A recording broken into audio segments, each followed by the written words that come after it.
Hi, today I'm going to be doing an updated student organization in my lower elementary class video. The last one I posted was 2 years ago, and while I still do a lot of the same things, I also have updated some things. So if you want to watch that video first and then come back and see this one, just to see the difference, because every year I try something new, a little bit new. I still use this work plan for many years now. I love this work plan, and I have gone through so many work plans, but this is just an update of everything that goes on with my work plan. So the first thing the kids see is they have this binder. I call it a portfolio. Technically the portfolio is where they should put like their accomplished works and everything, but I just call it a portfolio, and usually has a portfolio thing. And if you watched the last video, you would have seen I said use a 2-inch binder. That's not necessary. A 1-inch binder is fine. And that's what I use now. And I put 2 divider tabs in it, and I'll show you why in a little bit. But the first, let's just go over the overview. So these are like daily works to do, and then math, language, and cultural for each day. And their goal is to finish this in the day, and then you'll see what we do after they finish this. So math card is they solve 3 math equations, and these papers are all in their portfolio. So it's like this on the side, and then the next page, oops, I think I just laid out the pages wrong. The next page should be their math equation page. And so in my free hub of resources, I have different math equations. I have so many. There's like 400 plus cards. There's ones with just addition. There's ones with just subtraction. Ones with multiplication, division, and then that's in my free hub, but for my paid for hub, I have mixed math equation cards for older students that need or do all 3. And I like to do all 3 with them so they don't forget addition and subtraction while they move on to multiplication and division. This work plan is also my free hub, and we'll keep referencing this as we go on. So that's math card. They'll write the 3 equations and solve them, and I check them, and once they do, they can put a check. And now editing, again, these editing pages are also, and I have 36 weeks for 1st, 2nd, and 3rd grade. So 36 weeks for 1st grade, 36 weeks for 2nd grade, and 36 weeks for 3rd grade. Now, I just used week 36 for this example, but so each day they complete 2 editing sentences, capital letter, period, question mark, exclamation point at the end, and then also the older, for like 2nd and 3rd years, this is my 1st grade one, but for 2nd and 3rd years, they have different homophones, synonyms, antonym practice, things like that. And then they have a journal. Now they get to pick which order they go through. I'm just going to show you this in order, but they get to pick what they do. So journal cards. I have a bunch of journal cards for sale. There's a bunch, and then I also have different season journal cards as well. It's all in one journal hub. So they do that in their notebook. So each student has a notebook. They use it until they finish it. The notebook has their journal in it, and then their math and language and cultural works and anything else they want to write down. Math facts. So this page will look a little bit different because I made it myself with in the previous video. So you might be thinking, well, why can't they just pick the loose math facts? They can. It's just, I like to have this in here so I know. For example, this is 1st grade, but for like 3rd and 2nd, I have addition, subtraction, multiplication, and for 3rd now it's like multiplication and division facts. And when I did it with just the loose equations to get the math facts, you're like, oh, well, I did 2 of them. I'm like, you know, and you could say, well, do at least 10 or something, but then they're like, ugh, don't want to do it. But with this, it's just organized enough where it's like, they have this, but then sometimes they pick to do loose equations for math, and we'll get here for that in a second. So they're practicing even more math. So those are the 3 pages that sit in their portfolio for right now.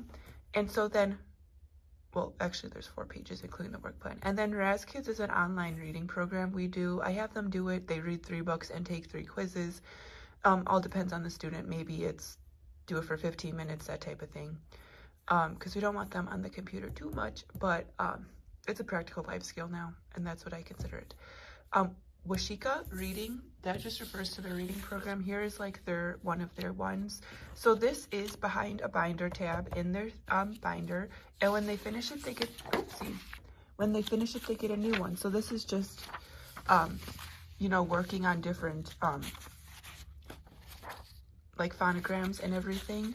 So that's just this one, but there's a whole variety, and usually by 3rd grade they get through green. They started actually in our early childhood program, and so I kind of started off from where they were in there, and then I used to do it where they would have this for the week, and then if Friday they didn't finish it on Friday afternoon, they would finish the whole thing. But now I just do it where they do it until they're finished, because some kids need more work on some words than others, so they'll stay on it longer.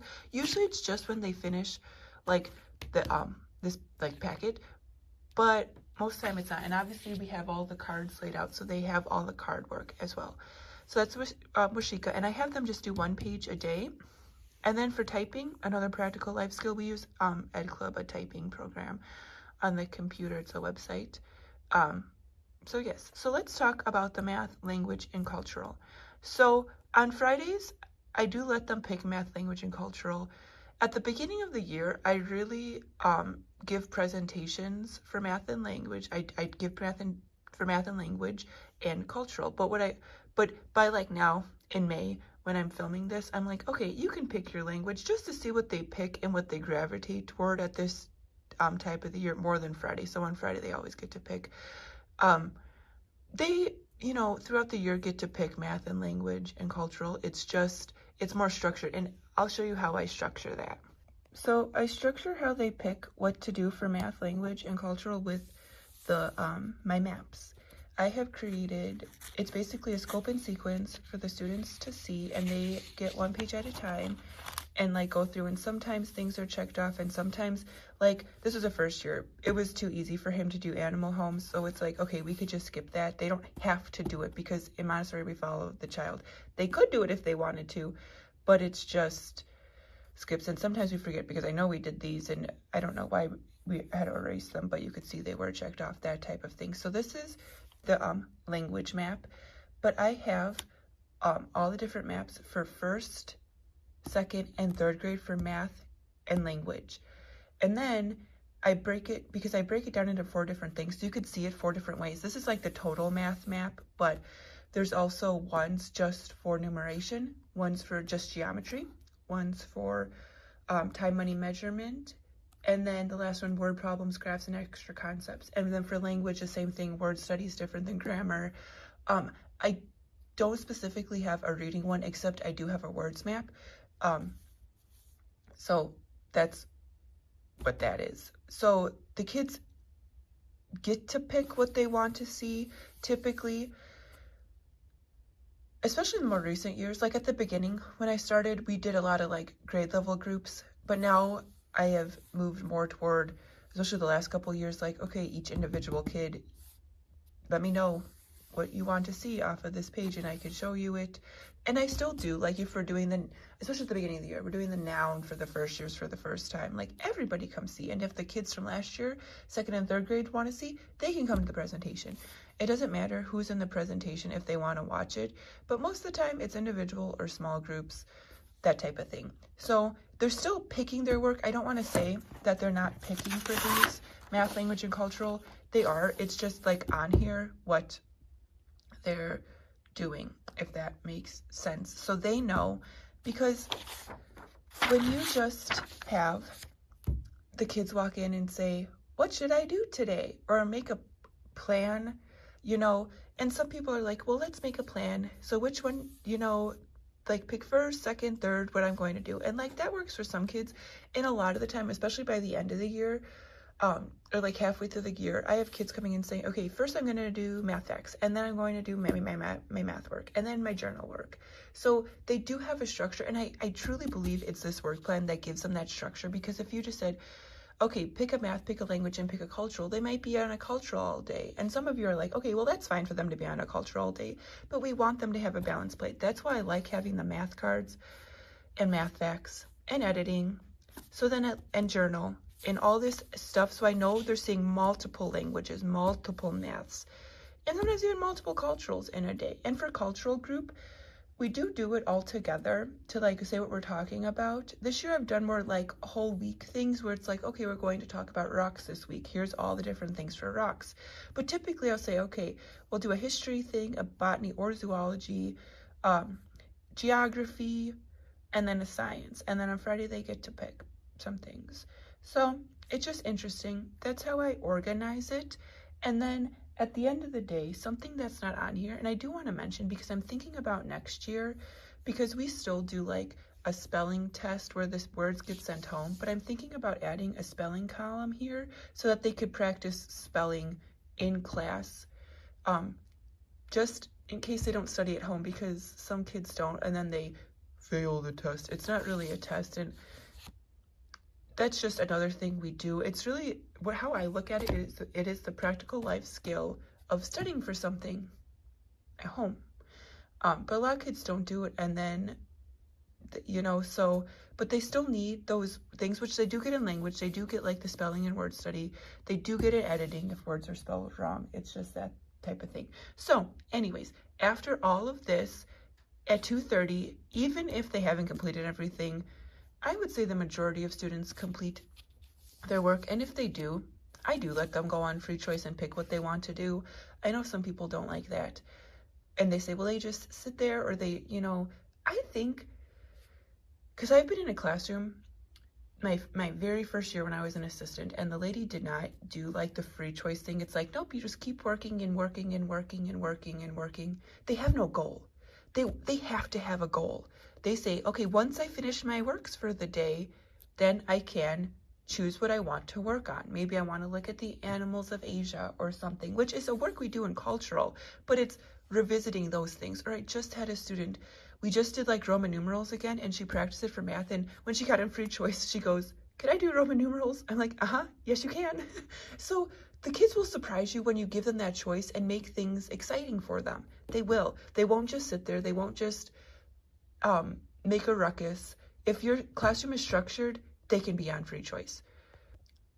But with that being said, free choice usually is like 30 minutes because so they usually do this for the 3-hour work cycle and then also be done by 2 o'clock after lunch and recess. Sometimes they have specials and stuff, that too. But then at the end of the day at 2:30, it's silent reading time.